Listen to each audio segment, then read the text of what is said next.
1, 2, 3. Hello and welcome to the Brainstorm Podcast. And now, your host, Sonny Perlman.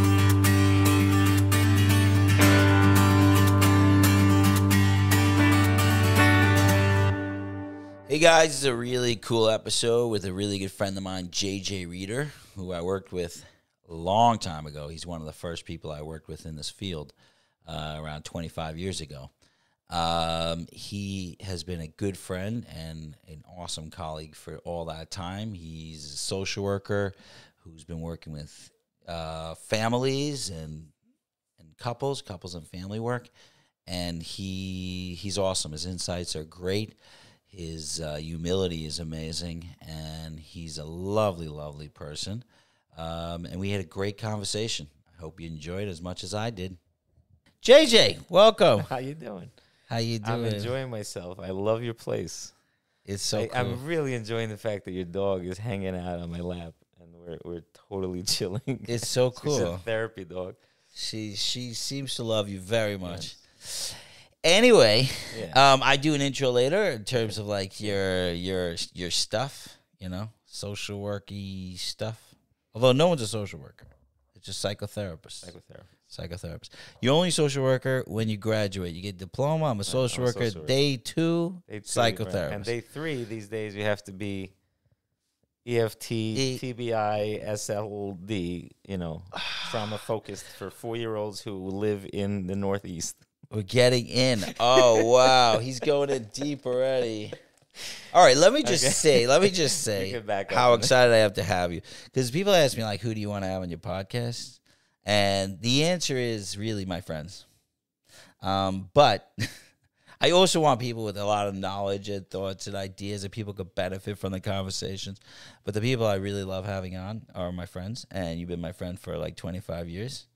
So you're saying that's why I'm on. I'm not here for the knowledge. Yeah, it's like it's good that you have knowledge, but so not that impressed with the knowledge. Like, okay, you got some knowledge, but also you have a really cool perspective. And then we were talking about all these different topics. We're going to get to them. I'm going to ask you all the questions on those. But you have an interesting perspective that no one else has, which is you were in the field, you left the field to go into business, right, and then you were born again. You're back in. I'm a born again. You're a born again therapist, which I'm really fascinated about because, like, there's been a lot of changes. I've been living through them, and you just pop back in a different part of the timeline. Right. I'll tell you that before we get into the what I see different coming back in is that in the past several years in real estate, really the most useful skill was my therapy skills. Right. Dealing with people, dealing with tenants, employees, co-work, anyone you come into contact with is a complex person with personalities and backgrounds and the story and what's making them react and how to motivate them and this is all what we do. This is us. Right. So I was being a therapist in real estate for the past several years. So you never really stopped. Right. But you got back into the field. So now I'm back in the field.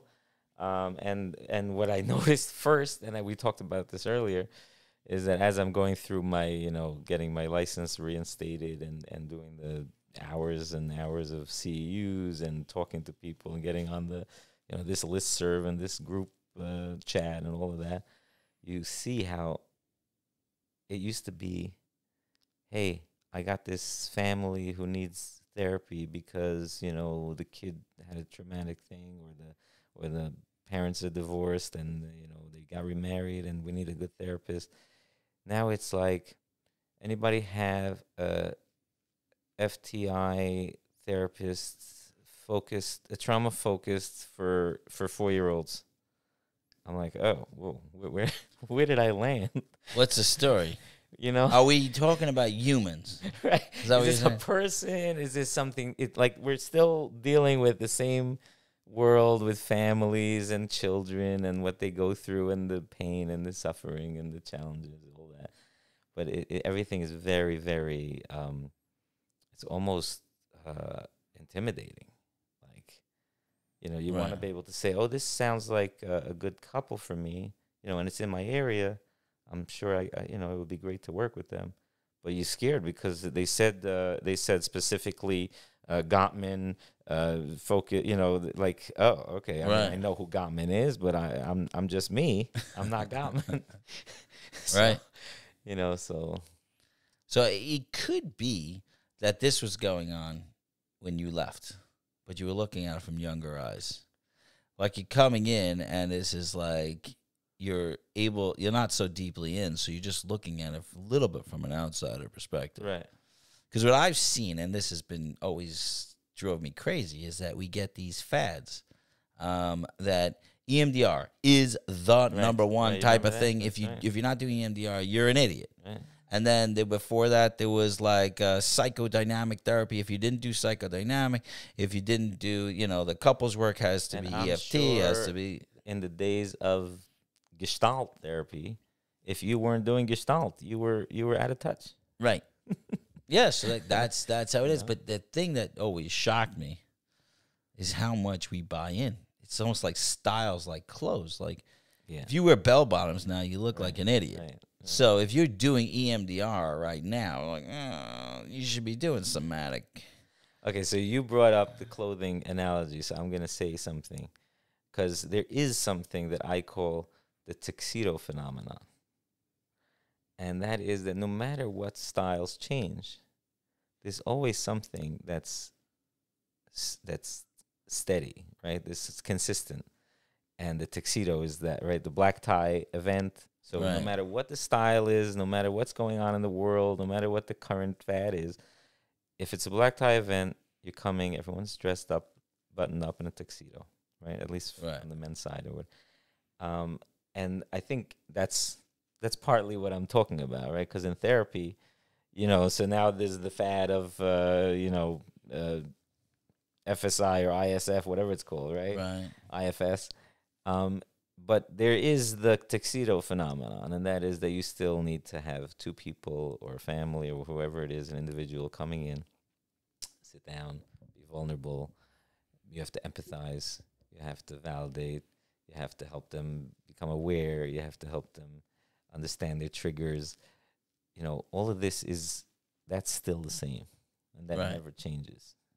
Your emotional reaction, and just couples are, the world around you is changing, the expectations, the culture, everything is changing, but the couple is still two people deciding to share their lives and figure their shit out. Exactly. I just said a word. I don't know if you can say it on the podcast. You can say it on my podcast. I don't know if you can say it in Lakewood. Anyway, so that's what I mean. That's what I mean by the tuxedo phenomenon. Well, that's awesome. I had a professor, and I think I've said this before on the podcast because this is a topic that I always get pretty riled up about.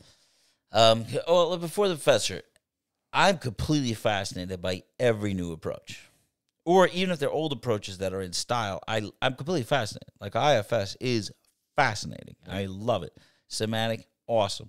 EMDR, I don't relate to so much, but it's fascinating. Well, it's all fascinating, but really they're all almost like new understandings and nuances, right? But there's nothing new. Ein chadash tachas hashemesh. Yeah, but they're bringing out new pieces. Each one of them is coming up with a new piece, even way back with Freud and then Frankl and all these people, the Jungian theory. Everybody came up with their little knaich, and I think it's wonderful. And the first thing I love about it is that it should make us humble, like how amazingly complex a human being is, that we could literally write books and books and books and books and books and books, and you still just touching the surface. So it should make us humble. I don't think it makes us humble. I think every person who comes with a new theory is like, this is it. We figured it all out. Even me, I could say, I run this sober living, and I'm like, love is the answer. That's it. We're doing love. Love is the answer. Support is the answer. All that's the answer. And I think that I need to get some humility as well, because, they're even though why should I be humble if I totally know the answer? No. So so what I'm saying is, all this stuff is amazing. And I had a professor, and he said to me, learn everything and then forget it all. When you're sitting with a client, you're sitting with a client.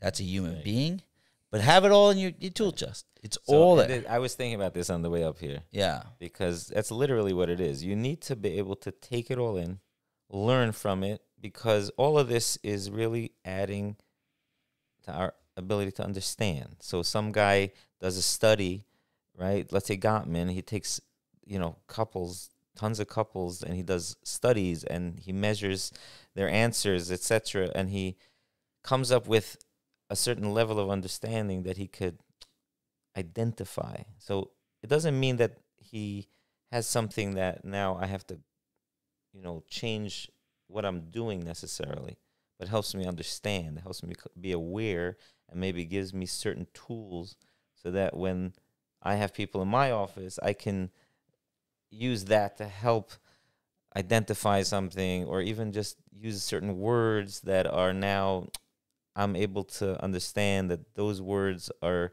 going to help these people, connect to exactly what their cycle is or what their trigger is. It's something, right.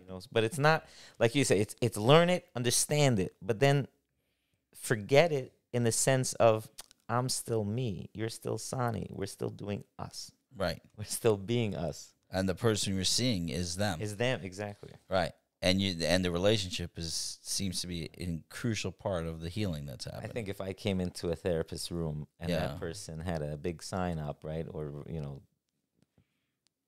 figuratively speaking, they had a certain image that they said, I am a this type of therapist. I'm an ABCD therapist. This is what I do. Sit in these chairs, sit this way, and answer these questions, and I'm going to fix you.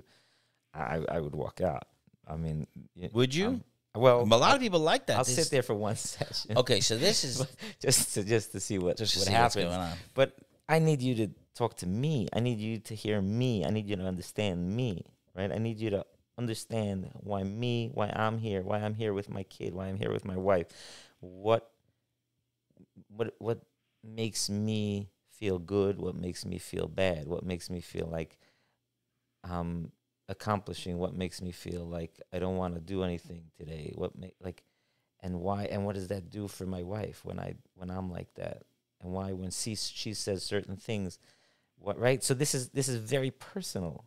It's very unique. But you're coming from a interesting perspective, which is rare. And what I'm saying is that most people that I meet want to go into a therapist and get the answers. Hand me the answers.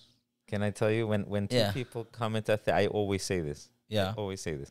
When two people put their phones away and go to a therapist's office, and for the hour or whatever time it is, they sit there and they're literally just talking about them and talking about how they relate and just talk.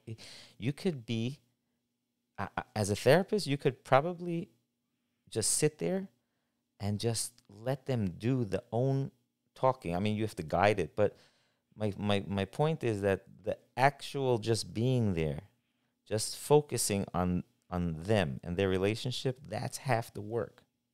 That's half the work.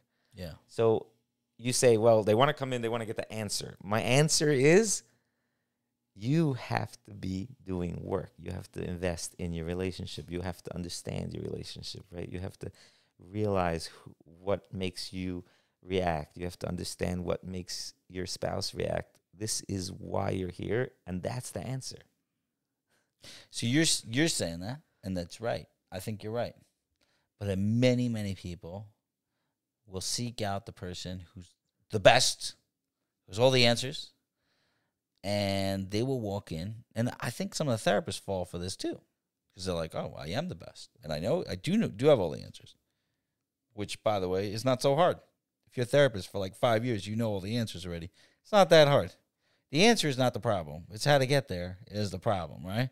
So everybody gets all excited about themselves, and eventually, those big famous therapists, they're just giving you the answer. You walk in, and you're like, oh, what you got to do is da da da da da. And I call this talk radio therapy. You want to hear why? Why? So, because when you call in a radio station, you say, "Well, I'm having a problem with my boyfriend, and he says to me that I'm a piece of trash, and I don't know how to forgive him," and then like all the whole story, right? And then the therapist's like, "Well, let me tell you, this is about your father, and you have to work on your relationship with your father," and breaks it all down. And she's like, wow, you really got it. Oh, wow, how'd you know all that? And then they hang up the phone. Exactly. Now, what happens afterwards? Right. Absolutely nothing. Exactly. Right. Now she has she got the answers. And the therapist who's on the radio feels all good about it. So I figured that one out. And the person who listened was like, wow, they really got the answers. And then they go back to those sick relationships. They just continue going. And nothing happens. I got to tell you a story. Yeah. It's perfect for what you just said. So when I was training at Ackerman Institute, What's Ackerman Institute for the people who don't know? Ackerman Institute for the Family is in New York City. It's the top, Ivy League family therapy institution. Right. And there's extensive training. I was there for 4 years. It was amazing. Amazing. I remember how much you loved it. Every session is videotaped. There's a team behind the one-way glass, and this is like the spitz of training. It was amazing. Right. Fine. So we're there, and I think in the third year, I forgot what year it was, we had our supervisor was Evan Imber Black. Evan Imber Black was like a world-class, very famous marriage therapist. She was like the editor of couples and family therapy journal or whatever. Right. Anyway, she gets a phone call from NBC News or someone, and they want to interview her because Tiger Woods was going through his struggle then when he was cheating on with some, I don't know, whatever. It was like this high, very popular news item of the day. And they wanted to talk to her and get her opinion about what's going to happen in their marriage or how they can navigate this. Can he stay married? Can I, just the whole thing. Right. And she's sitting with us, laughing about it. She's like, that's ridiculous. They're not in my office. They didn't ask me. Why would I go give an opinion about a marriage? I don't even know them. I don't know who he is. I don't know what their marriage is like. That's ridiculous. You're talking about the opposite person who's like, oh, okay, yes, sure. So this is what, this is what's going on because he's, didn't make up whatever theory and sound all impressive, right? He's a famous guy and he couldn't help himself and this is validating his whatever. And they found plenty of people and they found plenty of people to do that on the news. Yeah. And Evan Emmer Black is sitting there in Ackerman Institute knowing this is such baloney. What they need to do is they need to go into someone's office and not be on the news and talk and understand themselves, right? And that's exactly what we're saying. That's what we're saying. But it is hard, and it takes me to my topic that I always get furious about is that we're all looking for a guru, to give us the answers. We don't have to go there. We'll go there soon. We'll go there soon. That's fine. We can talk about it. We'll go there soon. I have more questions for you. But I always go there. I'm like, my brain goes there, and I know it's my own stuff. If I was your therapist, I would want to know why. Right? Oh. I would want to understand where that. Do you want to do that now? I did a couple of therapy sessions where, Trish came on, Trisha Tia. Right. She came on. She said she's doing this new type of therapy. And I said, "Can we try it?" And we did a whole session on. It was fantastic. Only you. We could do that. I also did a breathing exercise for someone else who came in. It was awesome. It was pretty cool. A little weird to be that vulnerable on the podcast, but I'll definitely go with that. But actually, one thing we cannot do on the podcast is do it like a 10-minute meditation. Why not? You're gonna. I'll wait till it's video. Right. When it's video. I guarantee. You're listening to this podcast in your car. We're about to have 10 minutes of silence. Yeah, we're gonna have car crashes. Okay, everybody, close your eyes and breathe. If you have a Tesla, close your eyes and breathe. I was just in a Tesla. the other day? I have a Tesla. You I have bring a up Tesla? a Tesla every time. Every podcast Well, Tesla. so, like, can I ask you a totally off topic? But then I will continue with you this continue, interview. Yes. I love talking about my Tesla. You could go for 5 minutes. I was in the Tesla for the first time. I got a ride with a friend. We're going to a wedding, and Yeah. we're on the highway. It's dark at night. It's raining, and he's letting this Tesla drive. His hands are off the wheel. His feet are off the pedal. I'm sitting there in the passenger seat. I'm getting nervous. Wait, Of course you are. The car in front of you is like slowing down. You got to stop. Like, and he's like, no, it's good. No, it's good. The car got it. The car. I'm like, I don't know. Not only that, I don't think I was able to do it. the car drives so much better than me. Right. That's what he's saying. Yeah. It's so much better. It's always in the middle of the lane. If So- a guy so- comes so in, let's- they know. Let's bring it back to therapy. So why don't we have robots or these Teslas, right? A Tesla therapist who can hear everything, We take will. all the information in, and give you the right answer. We will. If the price of private practice keeps going up, there will be AI doing therapy, and it'll be very cheap, and it'll be wonderful. That's a scary thought. Yeah, you get a $8.99 a month, And you just plug and in. you could go to therapy 9 times a day. You don't even have to have the conversation because it will record all your conversations at home. And then on Thursday at 1:00, you'll sit down and it'll give you feedback on Feedback, analysis. what reaction you had and why and what was going on then. And it'll be pretty good. I actually love it. It'll be pretty good. You just But it's not going to be human. I don't know. Humans have so much faults. I'm totally ready for AI to do my therapy.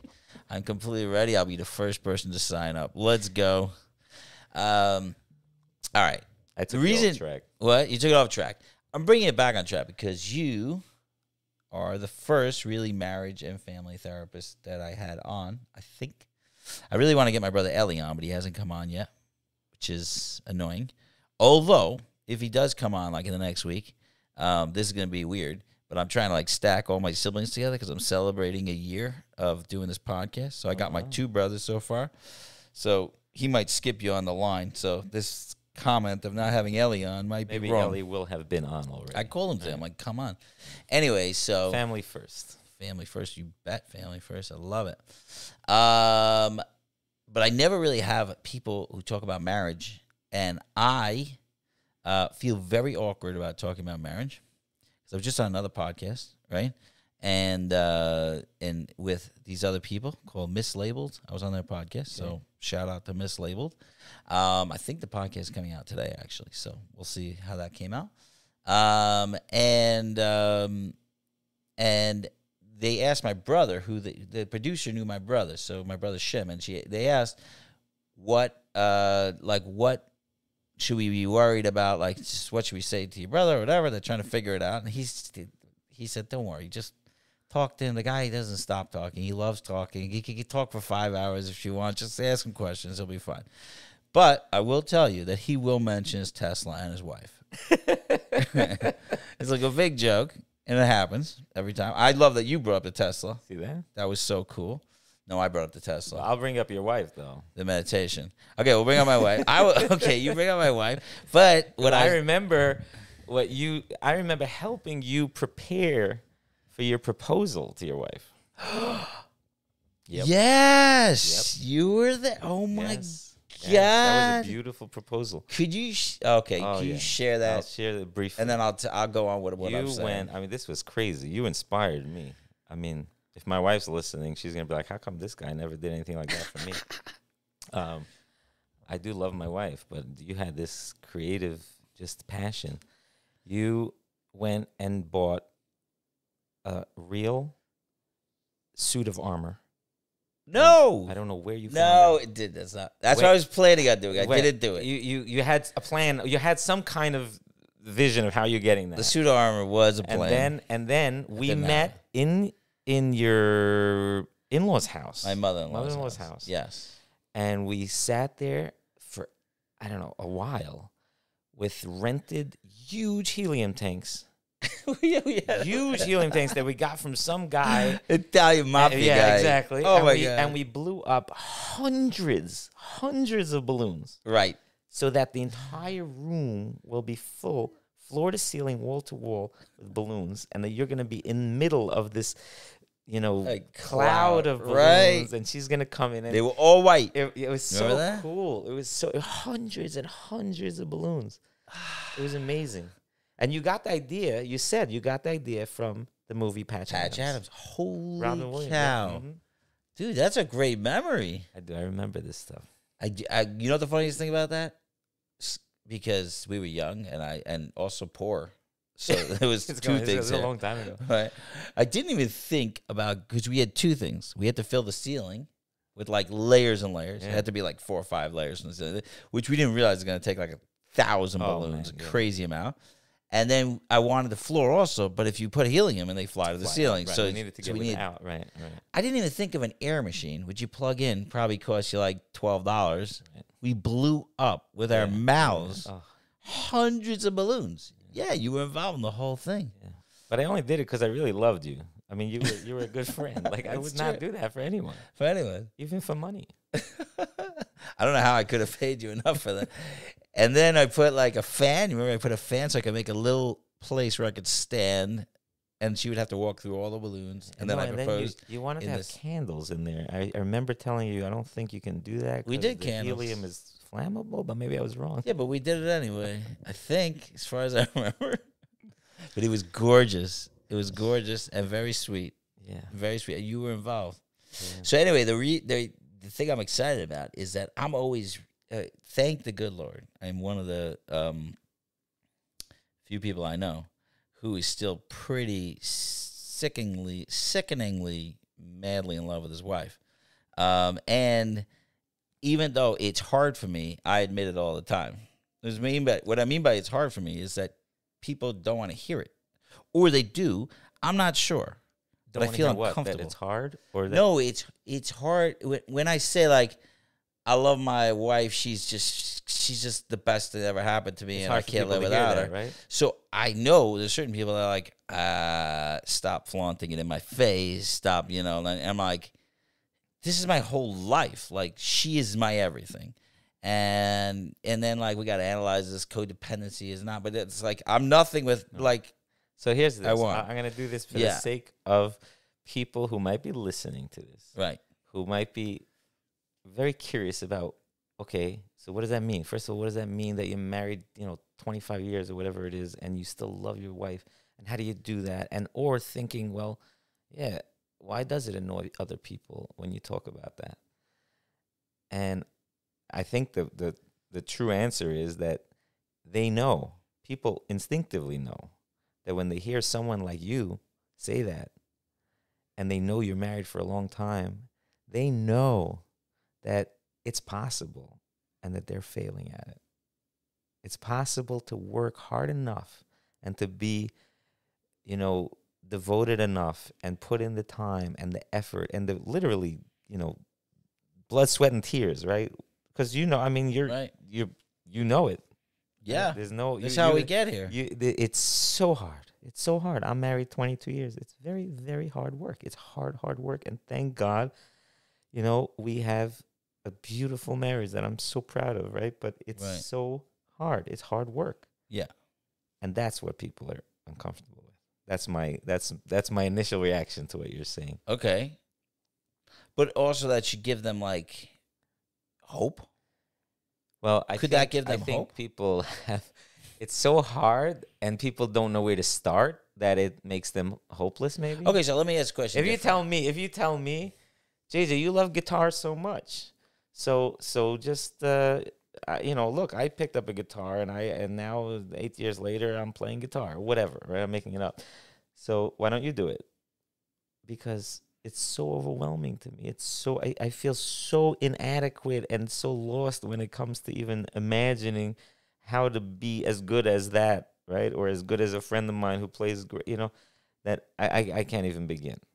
Now, It could be that if someone helped me out and gave me a couple of lessons and taught me a couple of chords and said, all you need to do is but it's a really bad example. I'll tell you why. Because, and I may be wrong about this, and it's obnoxious that I'm going to say this, but this is the only thing that matters. There are other things that matter. You could be single, have a great life. You could be divorced, have a great life. But we all all we want is to be with somebody and spend our life with somebody. It's literally like everybody's dream. Yeah. It's not guitar. Right. This is it. No, you're right. You're right. I was using an analogy. No. What I'm saying is like it in a weird way nowadays. That analogy is right. If my marriage is good, then I'll do it. My marriage isn't good. Like, what am I doing? Why am I wasting my time on someone I just don't enjoy their company? What am I doing with this person? So maybe I'll try another person. You're getting into the crux of it, the meat, right? So let's talk about it. Because when you have, I was just talking to a very well-known therapist, Yaakov Solomon, who sees couples too. He's the bomb. He's right. He's a mentor of mine, and he's taught me a lot. But we just were talking about this, like within the past week, that he sees so often, and I was bringing it up to him, but it's mind-boggling. People come in, and their expectations are so off base that it's almost impossible. And I'm talking about, people coming into marriage and they're like, well, I'm not feeling fulfilled, or I'm not happy. I'm not feeling happy anymore. Right. Well, who the hell said that you have to feel happy and that is marriage? Or if your marriage is not making you happy, then you're out. Like, what? That's so, it's not even... But that's not so crazy. It is crazy. I'm miserable in my marriage for 10 years. But like, no, hello. I know. If your marriage is miserable, then you'll be miserable. But we're talking about people who are like sitting there like, what is this doing for me? I'm not feeling fulfilled. No, this is not. This is about two people, right, who are here for each other. This is about what you have to accept or do differently to make sure that you're not upsetting someone else, right? Or how do I bring what is important to me into this relationship by helping my spouse understand why it's important to me, not trying to force it on them that, hey, this is so important. My I don't know, pick an example. So, whatever. My business, my work is so important, right? How could you not understand that? Right. And that could create tremendous friction and tension and conflict between them because he's not thinking about why is it important to her that I do something that feels so important to me. It's more about how she sees it. And what does it mean for her that I'm always away? And what does it mean for her to be married to me? Right. And is she even happier? Like, let's say part of my, in my mind, my mission statement is so that I can take care of my family well. Okay. Wait, so hold on. I'm backing up. Back it up. You're going too far. Back it up. Why should you be married? Ooh. Like, why? What is the deal? Honestly, I mean, it's part of way back when God created the world, but he did create human beings, with the absolute need to connect to other human beings.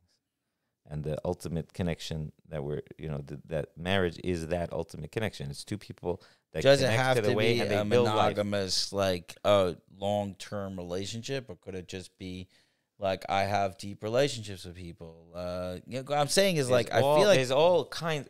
There's people who are married their second time, third time. There are people who are living very productive, happy lives as a divorced person. There are people whose husband or wife died 20 years ago and they never got remarried because they felt like they have other things to do that are more important to them, or they never wanted to move past that relationship. I'm not saying, oh, this is what you need to do and this is how it has to be done and this is the age you have to start, this is when you have to get married. What I'm saying is that you have a lot of, to answer your first question, why should someone get married? Because we're human beings and we can't be alone. We need to connect. We need to partner up with someone. We need to have the same reason people want to have children. Children are not easy. Children are that was my next question. Children are very, very hard work. Children are expensive. Children are painful. Children, right? But everyone wants to have children. Not everyone. Well, And not everyone wants to get married. True. And I feel more people don't want to get married now than I've ever seen before. And a lot of people don't want to have children either. And they don't want to have children. Okay. So is it just, I don't know how to ask this another way. It's like, You're saying, is it only dysfunctional, unhealthy people who don't want to get married and have children? I wouldn't say that because I don't know those people.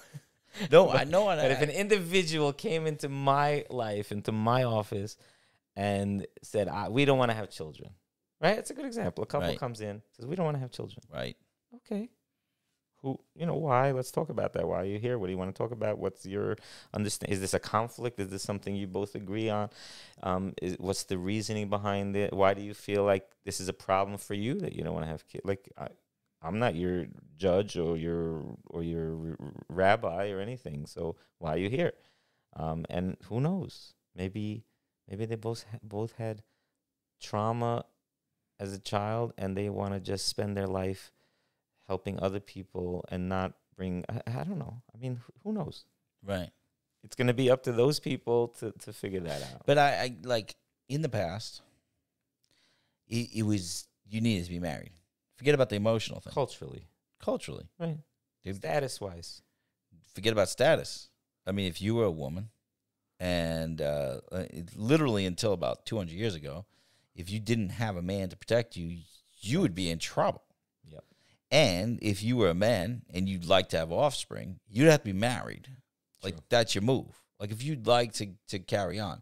Right. And there was this, contract that was like, I will protect you, take care of you, do that. I'll give you that. And you will be married. You'll be married to me, and I will take care of our offspring and you. And it was like it was a mutual contract. Right. Right now, we don't need that anymore. We don't need it. Do we need it? Well, need that way. I don't know what you mean need, but that's what I mean. Think there's a difference in how the general world society is going and what the newest just the newest like societal norms, right? Forget about societal norms. I'm talking about. Are we talking about the Jewish world? Forget about Jewish or not Jewish for a second. Fine. Very, very macro. If you are a woman, global. If you're a woman, and you would like to survive in this world, and you would like to have children, right? Or even if you don't want to have children, could you do that without a man? Oh, for sure.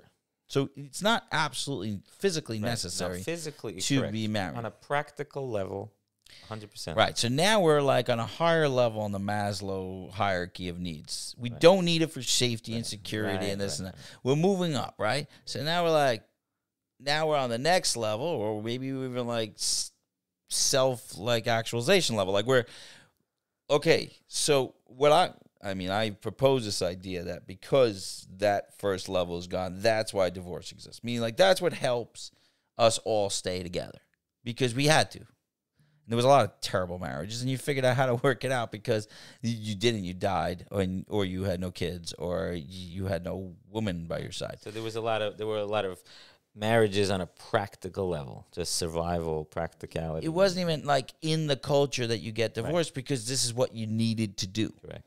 And then we went up higher. We're not in survival mode. And my guess is divorce is very low in any country that is still survival mode, like first world countries. I'm assuming that if marriage exists there, they probably stay married. Right. I don't know. I don't really know. It was simple. The math is that the more dispensable marriage is, the more marriages will be dispensed of. Right. So how do I now I go into this, I'm going to get personal. My view on this is that my marriage, and since day one, and you remember, I remember giving you chassan classes, by the way. Not chassan classes, but the shmooze. Shmooze, yeah, we did shmooze. Not chassan classes. I wasn't chassan enough for that. But I gave the shmooze. I'm sure it was shocking. But I gave you the shmooze. Long time ago. A very long time ago. And, I have thought, and maybe it's coming from an unhealthy place, but I have never at any point was on the misconception that I am anything without my wife. Like, this has been... To me, that's the reason. Like, I see it as my relationship with my wife is so dependent. Like, it's like we need each other so much. It's like the first level of Maslow's scale. I don't think I'll survive Like Right. that's Right, kind of how I but see you're it. saying it on that level. So I've been right? fighting for this. You're saying it on that level, but you're not. But It's not really true. It's not real. It's not practical, actual physical survival. That's right. Right. My wife will survive, and I Right, will survive. exactly. You're talking about the human condition. But right? when I'm doing my marriage, it is so like I can't survive without this. Like that is the feeling I have, right? Correct. So I'm starting from a place where like I will do whatever it takes to make this work, like just whatever. But I'm looking at the world and I don't see that. And that I'm asking you from Yes. I'm going from my personal Yes. is that I'm looking at the world and Right. a lot of people are like, if you meet my needs, Right. then let's do this. Yes. That's a very If sad. you don't sad meet reality. my needs, then let's not do this. Right. And Does you that make shouldn't- sense? Yes. Yes. And I hate doing this on a macro global level Yes. versus talking about individuals because what I was saying. So let's is pick one of your clients to talk about Right. that. No, so- I'm kidding. No, but my Say point names, is, places. My point is that in general, yes, you see that a lot. But if you talk about but you have to bring it down to an individual because it's almost not fair or accurate to talk about a global, Okay. So take it down to individual. But yeah, so if you have a couple let's go to the from dating scene. A boy grew up. He's doing well. He's in yeshiva. He's nothing crazy happened in his life.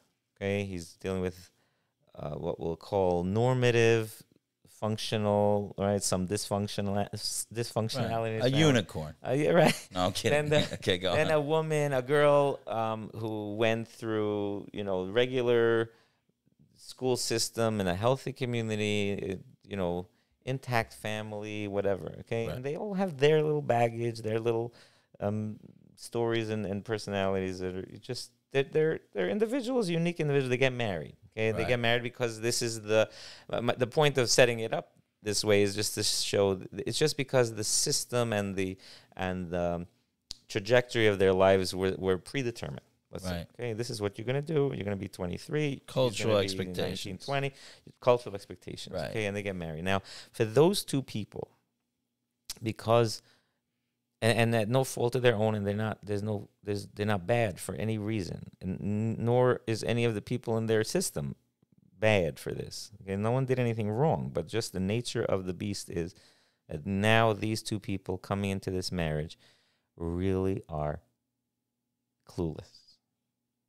Okay. Right? They're clueless because they don't know, about why and what's gonna create a fulfilling relationship. How is this bond gonna be nurtured? What's required? What's her needs? What's right? We read books. We know the 5 love languages. We know because we see and we read and we learn and we train.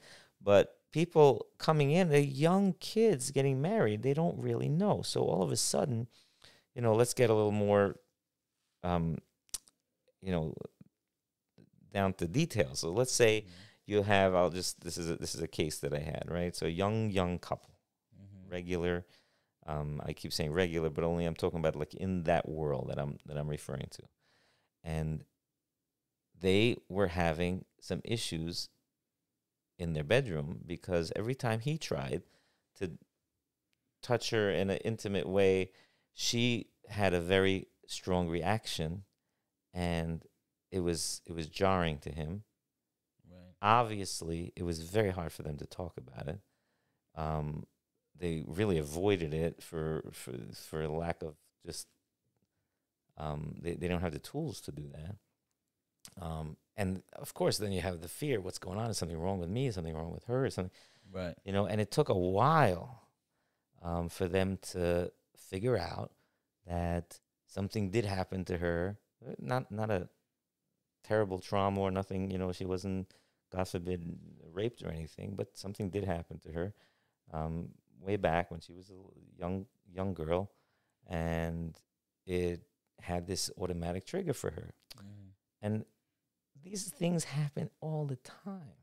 That's one tiny example by one random couple. This stuff happens every day brand new couples, and you know what? We're married, whatever, right? You're married longer than me, but we're both married for decades. And we have, you still have things. I still have things that I know. I'm much more aware of it maybe, and it'll be easier for me to navigate it. But I know I'll react differently today to something that my wife will say than I did yesterday, because yesterday, I was dealing with a bad conversation I had with. Right. I mean, I don't want to start going into, I'm talking about my own. Tell me everything, baby. Tell me everything. But let's keep it simple. If I didn't get enough sleep today, last night, then I will react differently to my wife saying, I asked you to please take care of this, and it still didn't. Right. So it's a different reaction than if I had enough sleep. Okay. Let's keep it simple. Keep it uncomplicated. And that's real. And that's something that they have to learn. But it doesn't mean they need to be in therapy. There's nothing dysfunctional about the process of learning. My point is that their expectation coming in, do they have that, does anyone tell them, or do they have the ability innately to say, I'm about to go into something that's going to require tremendous amount of work, tremendous amount of patience and dedication, and I'm going to have to devote time and energy to talking about it, understanding it, communicating. We're going to have to, it sounds terrible. It's terrible, right? I'm not in. I am out. Why would I want to do that? Why would I want to get married? Why? I called a friend of mine a few months ago. I called a friend of mine who's been divorced for a while. He was married for a long time, got divorced, and I called him for a shidduch. I said, someone just mentioned this, and I have a good idea for you. And he said, JJ, I'm done. I'm not interested. I was like, oh, that was eye-opening. Like, okay, I didn't, Right. So he just not, why am I going back there? So, yeah, it is very hard, and it sounds awful. And, like, people sit at Shever Brachas, right? Chas and Kala sit at Shever Brachas, and there's, like, this cultural norm to get up there and make marriage jokes, right? Right. Which, okay, it's funny, and I guess, they're getting married, and this is funny. Right? It's not fun. But they're sitting there, and they were like, I don't know. Maybe we'll have just a good, normal marriage. Yeah. Right? So, but the point is that that's what marriage is. It's hard work. And yes, it's hard. So hard that sometimes you'd be like, oh my gosh, why? You hear that statement though? What? That's what marriage is. It's hard work. Yeah. That's depressing. That's not how I talk about my marriage. It's extremely rewarding though.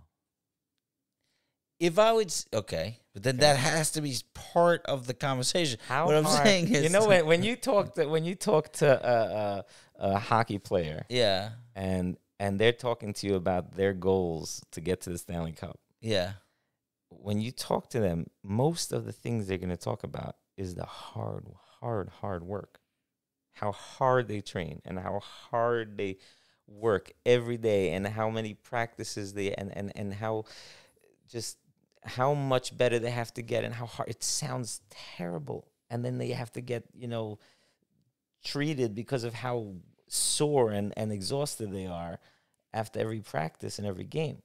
And then they're getting, injured. So why? Oh my gosh, the hell are you doing?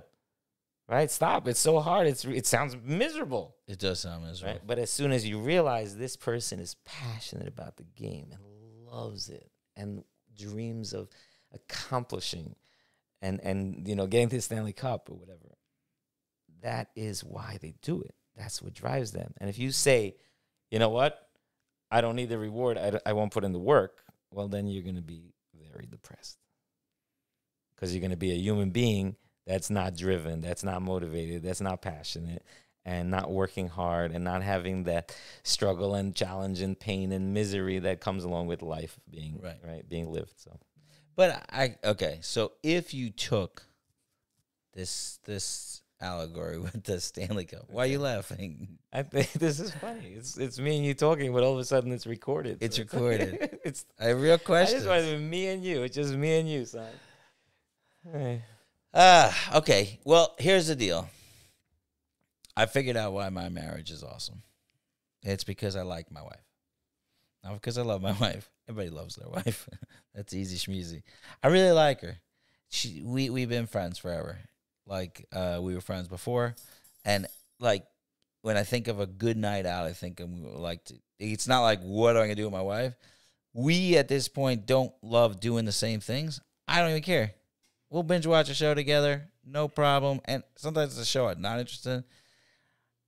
I like spending time with her. There's so much that in my marriage, like I don't even think I would say it's mostly hard work. That's the thing. Like, I think that it's like, maybe if I put a percentage, like, it's kind of 50-50 So can I ask you a of question? like an oasis and hard work. So can I ask you a question? Yeah.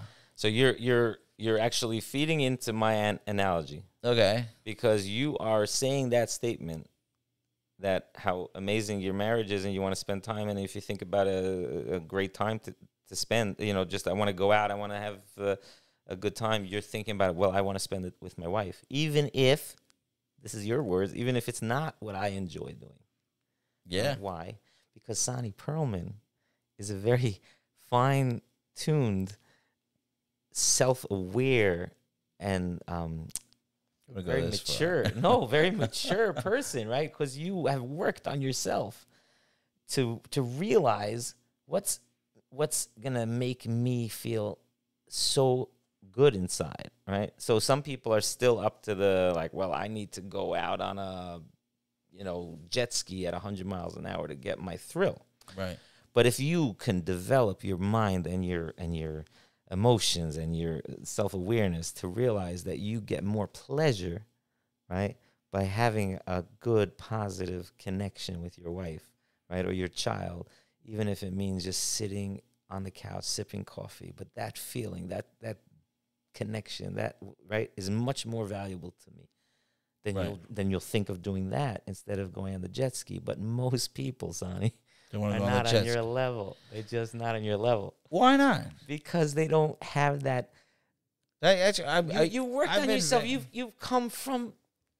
You worked on yourself. You work on yourself all the time. This is very constantly flattering. look at yourself and say, what am I doing different? What should I do differently? Why am I not loving this anymore? Why am I not passionate about this anymore? I want to change this. I have so much to offer. I have, you're just constantly thinking of. So is your that what's higher needed? self, your inner, right? The deepest part of humanity. Yeah, I think you're idealizing a little. No. I'm talking about you, Sonny. Okay, this is me. Okay. This is me. How did you get? Yeah. I'm going to give you an example of your own life. I'm going to give you an example of your own, what you've done. Okay. And this is exactly what I'm talking about. Okay. A teenager. Yeah. You know, I used to be a right? teenager. No, but you also know a thing or two about teenagers, right? I do. So when you first started in our place. Yeah. And our place is, everyone knows what our place is, but for teenagers at risk, that's what we used to call it back in the day.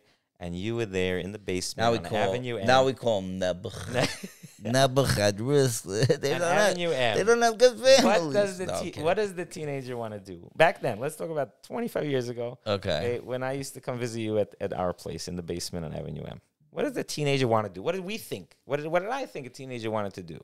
What did the teenager think he wanted to do? 20 years ago? He wanted to play pool, do some drugs, hang out with girls. Right. Okay? That's what he wanted to do. Okay. I walked into our place one night, Mm-hmm. and I looked and saw something that absolutely blew my mind. I'll never forget it. And it was totally your doing. Okay. They were teenagers, these same teenagers, who all they wanted to do, if you asked them, was shoot pool, hang out with girls, right? Right. They were sitting there, and they were intensely concentrating on a chess tournament. They had chess games going on. These teenagers, right, in our place, because they're smart kids. Well, that's not because they were smart kids. What's it's because your point? you made them realize, right? You played with them, or you modeled for them, or right so that they have more joy and would rather get the satisfaction of working hard and understanding the game and getting good at something, right? Mm-hmm. It's not, hey, It's not as fun. If you ask them on the surface, it's not as fun as standing on the corner there and smoking a joint and chatting with the girls. It's not. That's true. But it's much, much more fun.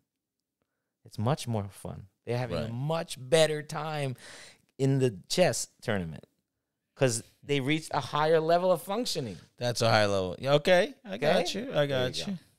There you go. Mic drop. These mics are not droppable. I'm just letting you know. I don't know what you're like. There you go. Mic drop. I forgot about the mic a long time ago. Okay. No, because my wife said to me the other night, she said, I just don't think other people can make it. We're best friends. She said that to me, and I'm like, I don't think that's true. I think over 20 years you could become. Literally, I was arguing with her on this, and saying like, you have 20 years to become best friends, and she's like, yeah, but by the time you're starting to become best friends, you have kids and you have this and there's things to fight about, and it's like we became best friends like well before we got married, and she's like totally like, not that we haven't done all the work and stuff like that. She's like, we just started like way ahead of everybody else. She said this, and I was hoping she's wrong. I don't know if she's wrong. She's usually not wrong. I'll tell you. I'll tell you that much. I don't know if your wife listens to the podcast, but your wife is a wonderful, wonderful woman, and you guys always were just crazy about each other, and that's probably why you were able to go through all the things in your life. But if I asked your wife the same question, did you work hard, like super hard? Were there times in your marriage that you had to really struggle, and it was painful, and there was crying, and there was, I had to like get over something, and it was just really trying times? What would she answer? She said, no, my husband's amazing. I never had a problem at all. I think that's a rhetorical question. Yeah. Of course, we worked really hard. Right. So that's my point. But it's presented that way. It's like, I know. But look, when you talk about it, it sounds beautiful, right? But what I'm trying to say is, if someone listens to this and says, well, okay, he's best friends, so they had a great marriage, of course, so they love each other.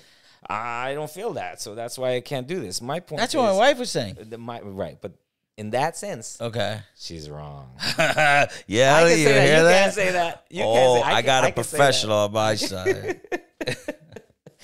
Because there are things that you need to be able to get through things. Now, right. You could either have just an amazing appreciation for who your spouse is, or you could have such an invested, so much invested emotional connection about your kids and how much effort you've put into them, or what you want to build as a family, or your partners in you do art projects together that are, you have the same goals for that, or same passions for that. Whatever it is that connects the two people, that will give them the ability to have, you can't just take two random people who have absolutely no interest or no attraction to each other, physical or otherwise, and say, okay, you guys put in the hard work and you'll have a great marriage. Now, they might be able to be married and stay married and even have a functional relationship and build a family. People have done that. We've seen that. Yeah. But not on that level. How do you build this? How do you build this? I mean, seriously, I look at my marriage as a life or death situation. I do. Right. Living without her. As a matter of fact, right now, at this point in my life, I'm trying really hard to like be friends with guys. Like, we're going out. I made a group of guys. We go out and we do things. And like, they're like, you want to go out? And I'm in bed. I'm like, we're chilling. We're watching some Netflix. Like, we're talking about it. Like, this, like, so I have to drag myself out for poker night. You know what I mean? Right. I'm gonna answer this, and I'll be very honest. I hope no one in the group of people that I'm talking about now are listening to this. You want to say their names, and we'll see. No, okay.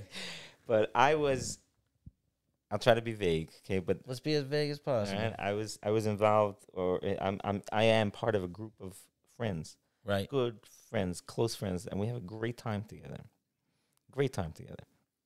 And you know, really each one of them, like we're very close. I like them. I like their families. We have shared interests, and we're a group of friends, and we'll be a group of friends for a long, long, long time. Mm-hmm.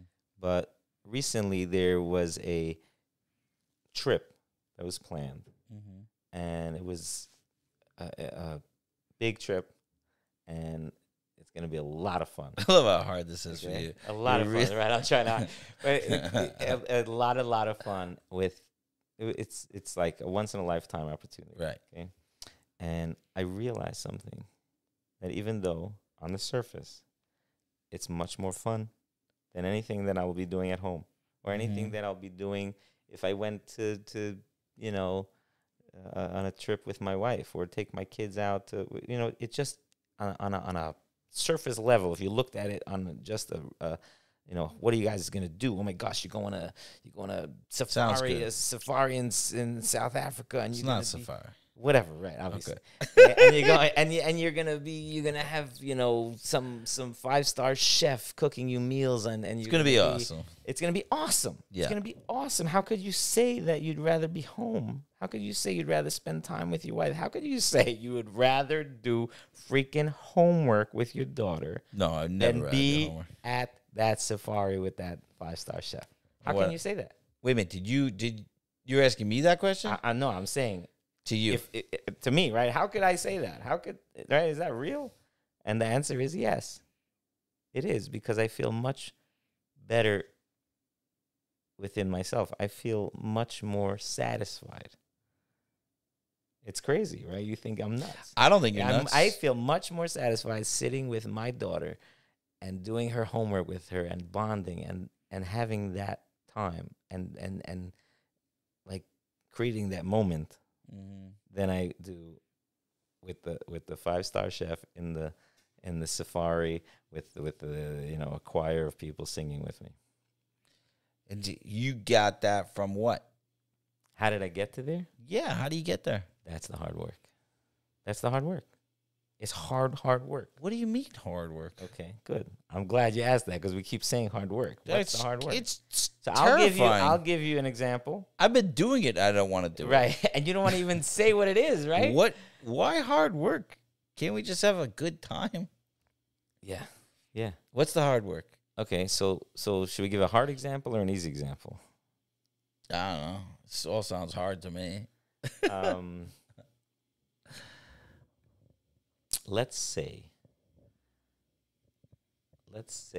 somebody is someone struggles with getting up for shacharis in the morning. Right. I don't know anybody like that. Right. We don't know. Very rare. thing Okay. that Theoretically. happens here, yeah, 1 in 1,000. Anyway, someone has a hard time waking up for shacharis in the morning. Now, for whatever reason, they have a hard time, and they, you know, whatever it means to them, and whatever it triggers in them, whatever you want to talk about. But that person, his wife, might have a very different view of it, or just a different premise. Like, she thinks that any normal, functioning husband or father sets an alarm, gets up at 6:15, goes out to shul, and starts the day. Right. Okay? Not because of any religious. This is not like she's trying to be a mashkiach, right? Because in the beginning you think, oh, that's what this is about. She's trying to be a mashkiach. Oh, you can't be my mashkiach. Oh my God. You know, and the chassan, the college teacher says, don't be his mashkiach. But it's not about that. It's and to get to that point, right, to understand that if she says something to you, it's not because she's trying to be mashkiach. You have to understand your triggers. You have to understand where she's coming from. You have to understand what it means to her. What does it mean for her? Because for her, it means if you don't wake up at your alarm clock and you're getting up so late, and then you have to daven at home because you have clients or you have an appointment or you have to go somewhere and you don't have time to go to shul, she feels like she's not living a normal life. Okay. She feels like something is wrong in her life. She feels like, oh my gosh, what does this mean? So but that's very hard work. For whom? For both, really, because it's hard work for the husband to understand what's going on, to let himself not be angry or triggered. Don't lash out. Don't say, well, what are you doing? You're making it worse. You're. Oh, okay. So let me take this example because I like this example. There's been no time there's one of the reasons I say that my marriage is doing so well is that my wife didn't realize that she's supposed to make my life miserable. She didn't realize it yet. She haven't figured it out. I don't want her to figure it out. Hopefully she doesn't listen to this podcast. But she didn't figure it out. Like, so if I didn't get up for shacharis, which has happened many, many times, it was at no point, whether she wants me to go to shacharis or not, she doesn't see it as her responsibility to get me to go to shacharis. And that took work for her, maybe. On my end, like, I don't think that it's my responsibility to make my wife to do anything. Like, there were a lot of things I would dream of having a normal house and a clean house and an organized house. It's not my business. If I want a super clean house, hire 3 maids. It's not my business to get her to do anything. She already won by agreeing to stay with this schmuck for the rest of her life. You know what I'm saying? Like, that's it. So you guys have the benefit of the fact that you're both really special people. Okay. But what I mean but no, I don't mean like, oh, you're both very smart and good looking and that's not what I meant. Although that all is true too. Of course. My point is that you're both special people because you already were very self-aware and already had worked on yourself. No. On what does it mean to me? Or maybe your wife is a saint. No, right? Hold on. She had this, I think, more naturally than me. With me, when I started the marriage, there was a lot of times I was trying to control her, like get her to do what I want. Oh, so you're saying you got to this point. Hold on. I got there. I don't know how she did it because she never did this to me, like at any point. She didn't figure it out. With me, whether it was passive-aggressive or whether it was, the regular marriage stuff, trying to get her to wear what I want, do what I want, like to make her function the way I need a wife. And even though I didn't think I was doing that, I was definitely doing that. The reason I stopped doing that on a huge level, although I'm sure it slips out once in a while, and I'm sure it slips out on her side too once in a while, the reason I stopped is because it just had major negative effects. Like, not only did I not get her to do what I want, I got a miserable wife who, like, didn't want to hang out with me. Like, it was just hugely negative. So, like, when I just learned, like, most people, like, they'll just keep badgering and badgering and badgering. Like, why do you want a badgered husband or a badgered wife? So it was the hard work. When I hear that story, like, yeah, I would be tolerant of my wife when she badgers me, but how long could I last? How long could you last in a marriage when someone is literally kicking you out of bed in the morning? I don't want to get up chakras anymore. I don't even want to be religious anymore. Now what? Right. I mean, like, let's say that happens. Well, I signed up. No, you signed up to be with me. Me is going to change a heck of a lot. And you've changed a heck of a lot, too. We've all changed a heck of a lot. And all we sign up for is to be with each other. All this other stuff is like, you were talking about expectations. It's craziness. And I can't believe that people still think it's normal. Like, in that example, I'm like, yeah, you deal with it. I think if a wife, like, always have, like, this guy's whipped. What's going on? Yeah, I'm whipped for my wife. I'll do anything she asks me to do, 100%. Right. But that's because she's not driving me crazy all day. Right. So the hard work in that situation and also because is you also want to do what makes her happy because you feel like that gives you satisfaction. You have the need to please her. Yeah. Right?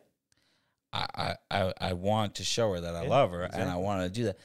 But I think that all this comes down to the original question. The original question is why we get married. In the old days, we needed to be married. So I don't know if people had big romantic, loving relationships. I have no idea. But they stayed married, right? And they had kids. And, there's probably huge amounts of trauma and all that stuff. I don't really idealize the past so much because there was tons of problems there. But nowadays, why do you want to be married? I think the reason most people get married is because it makes them feel better. Like, Right. you behaving a certain way makes me feel better. So I need you to behave a certain way so that I could feel better. You're dropping your boat. When somebody comes to my house and it's not clean, it's not nice, it's ugly, and I got to walk around going, I'm sorry, usually we clean it. My wife, she's just not behaving. You know, like, it's like, you're becoming utilitarian. Like, you do this, stay beautiful, stay polite, and cover your hair the perfect way. Is that a like certain type of sheitel? I know people like, I don't want my wife to wear a sheitel. They got to wear a tichel. Who are you to tell your wife what to do? But it's all about like you, and it doesn't make any sense. So to me, it really comes down to the question: do you want to? When I see the reason for marriage, is to just join with someone and let us live both of our miserable lives together. Just, we both gonna be miserable the whole way. Let's do it together while we're holding hands. And there's gonna be joy and there's gonna be sadness, but you know what's gonna be through all that is that we're gonna be holding hands. Besides for Nida, and you can't hold hands for like half your life. But besides for that, let's just hold on to each other while life, and our kids are gonna come and kick us in the face, and our expectations are gonna be rocked, and they're just not gonna do what you want. And so it's like, when you talk about the hard work, I don't think of it as so much hard work. It's a perspective change that I see no one else having. I don't mean to say, I don't think I'm doing harder work in marriage than other people. I think I'm doing less work than other people. Your perspective. I hear that. Why am I married? She chose to marry me. Now, it also helped that it took me forever to convince her to marry me. I knew I was getting a gem. All right, so I would say, if you go to to the world that I was referring to, right, that picture I painted. If I'm talking too much, you let me know. No. I went into a rant. I would rather listen than talk. Okay. If you think about that specific world, right, which is a world that we work with a lot, they don't have that background.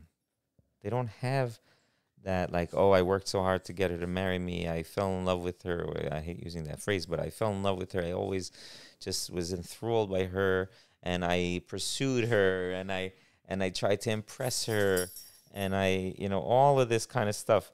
It's not so common in these lives that we're talking about, where everything is predetermined, and the trajectory of when and what you do is like. I would argue that's just, I have a different perspective than the people in the secular world as well. Oh, forget the secular world. No, I'm saying they're selfish. You're selfless. They're selfish. I mean, that's not even. Come on, that's not even a hard one. Wait a minute, the whole secular world is selfish? Yes, yes, the whole world is selfish. The only people who are not selfish are people who work on themselves. I think to my be marriage selfless. is super selfish. No, I'm serious. How sweet. No, yeah, but by I being would selfless, like to have a person by my side. I tell you what. How does that work? I know, but you're simplifying it. You're simplifying it. I think it is simple. It is simple. It's hard, but simple. They say life is complicated. No, life is simple. People are complicated. Okay. Okay, you're simplifying. I say that life is simple, but it doesn't mean it's easy. Right. Okay. Simple and easy, two different things. Yes, exactly. So yes, it's simple if you put it down. If you get down to the fundamental, like, bottom line is, I want to be with, like, the way you put it. Okay, I couldn't have said it better. But yes, it's simple, but you worked very hard for it. And when you don't want, like, the word working hard, but you have to. Well, it has develop to be a perspective, with fun, and all of that. You know what my funnest thing I do in my marriage? What's your funnest thing? I hope my kids don't listen to this. Well, we lock the door at night, and we just, like, curse out everybody in our lives. Like, if this person's ruining my life, and this kid is making it hard, and it's us versus everybody. Yeah. It's like, like nobody else is sacred. It's only us. Right. And we just like, what happened today? This and that. And, you know, the funnest thing is to agree about how much you hate people. It's the best. By the way, though, if I asked you, and I don't know what, you know, but like if you were a crazy poker fanatic and you love poker, and I told you there was the best poker game, and you have the ability to buy in, someone's sponsoring your buy-in, and you could play it, and it's just 10 minutes from here, and you know. And I told you, but you would have to give up that time with your wife for 3 days straight or 2 days straight. Okay. What would you say? No way. No, I might go. Why not? Well, it depends what's going on. But if it was a trade-off, if you knew that it would affect your ability to have that, okay, then you would say no. I'd rather stay here. Right? Yeah. If it's family versus anything, right. Now, if you could, obviously, there's nothing wrong with going out and having a good time. But if all within, if you're gonna go out, you know, with friends playing poker, but you're gonna miss your Tuesday night, you know, family dinner with your family that week. Right. Like, oh, what's the big deal? It's just 1 week. Yeah, but I'd rather have that. I don't want to miss that. Well, that's how it is. My kids know that the hierarchy is that my wife is top. They're a distant second. They know this. Like if you need something and it's above mommy's first, then it's a distant second, and then God, and then the rest of the world. So I'm saying that's not nice. But it's always the top. Yeah, that's what you say. I think it's. I don't know if it's not nice to say because it's debatable. Maybe God wants it that way. I think so. If I could love God as much as I love my wife, I would tell you that in my family. And I'm very proud of this. We're both very proud of this. In my family, our kids know. And they don't complain anymore. They don't even, you know, Rosh Chodesh, Tati and Mommy going out. Is it Rosh Chodesh you do that? Every Rosh Chodesh. That's sometimes so it has to be right before, right? Whatever. You wear a white shirt? Okay. Every Rosh Chodesh. And also, we'll go away, right? We'll have once, you know, during the summer, let's say, or let's say during the winter, and we'll go away on an overnight, and they know. And they're not even going to complain because they have to. It's hard for them, right? They have to adapt. They have to figure out, and they're going to have to go to school without us there. They're going to have to do their homework without whatever. You know, it's not easy. You know, hey, they also want to go out to eat or go out for a trip. You know, go away, but they know, and I love that. They know that that's what's important. That's the priority.